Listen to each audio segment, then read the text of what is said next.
If you're anything like me, when you think of exploring, you picture deep-sea divers charting the hidden depths of the ocean, astrophysicists working away in laboratories to uncover the mysteries of the universe, intrepid explorers journeying to the heart of the Amazon rainforest, wearing those funny little hats.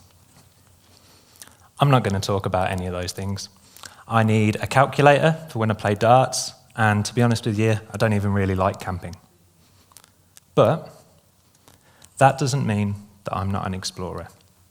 For me, exploration starts much, much closer to home and can be done in your lounge with a laptop, in a classroom at school, or even inside your own head. I'd like to share with you my own journey of exploration. The journey to identify and nurture that one characteristic or activity that makes your heart sing. The journey towards recognizing and realizing your gift. Ladies and gentlemen, may I introduce you to little Alex. This photo was taken shortly after I'd just completed my first ever fun run.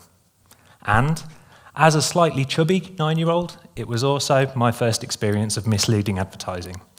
I can assure you there was nothing fun about that run. Shortly after this photo was taken, someone very close to me attempted to take their own life.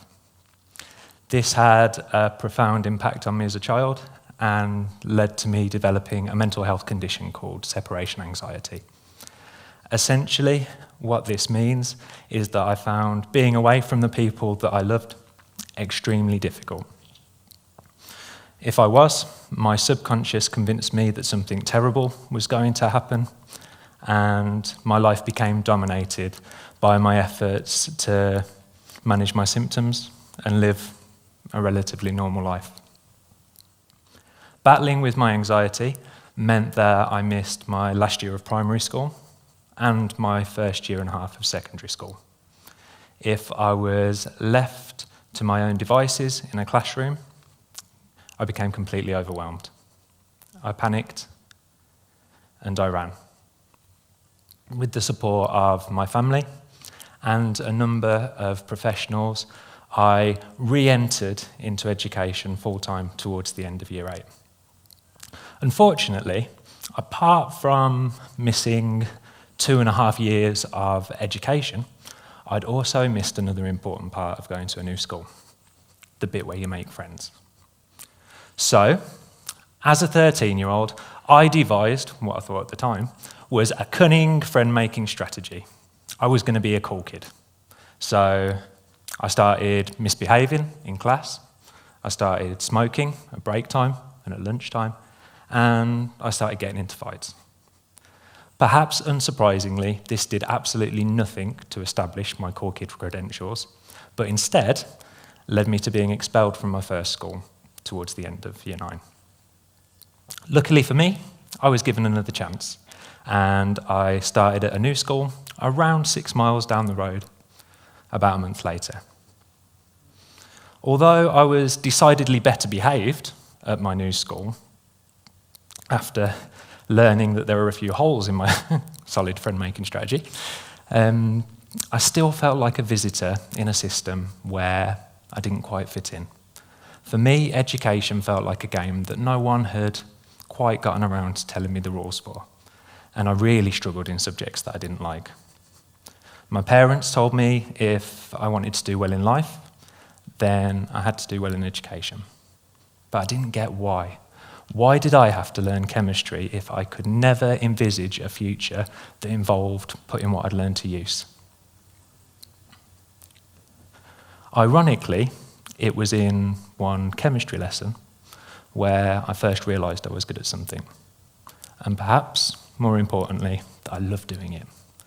I discovered the one area that I really did excel at was arguing.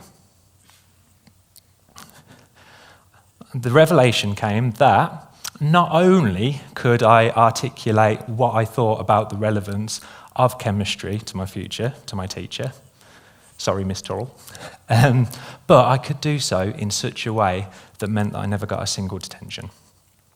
Fortunately, I didn't feel the same about every subject. I loved drama and I loved sociology.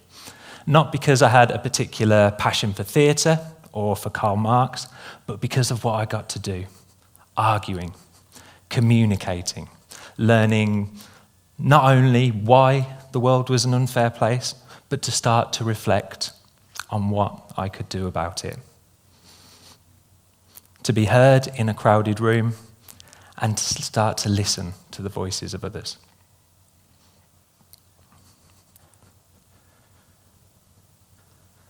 My passion for these things led to a drama degree at university, a job as a support worker in a hostel for homeless young people, work as an outreach officer in a university, and finally onto a PhD, researching education and inequality.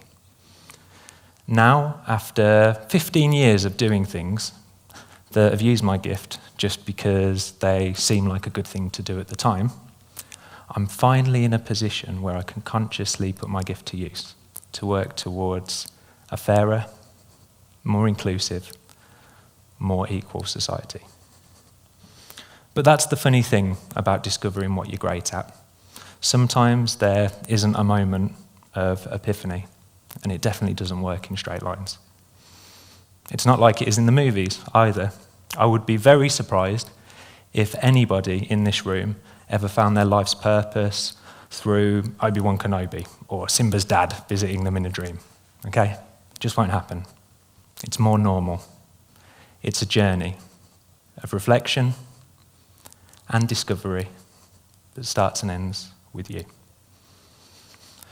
But can arguing or communicating really be considered gifts? We live in a society at the moment where there are relatively few things which are seen as legitimate gifts. If you are good at sport, if you are good at music, if you are good at one of those subjects in school which is seen as the important ones, then there's a good chance, at some stage, you'll be called gifted. If you can organise, lead, listen, care, more often than not, these are seen as soft skills.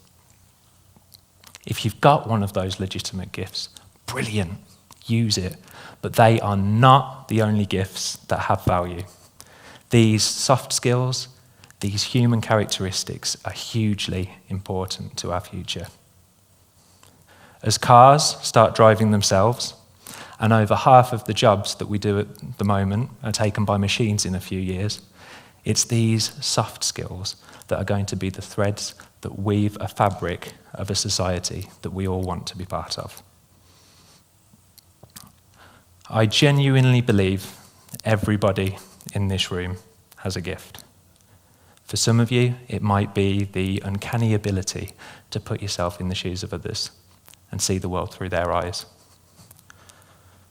For others, it might be to sit next to somebody who's just gone through something absolutely terrible and know exactly the right words to say.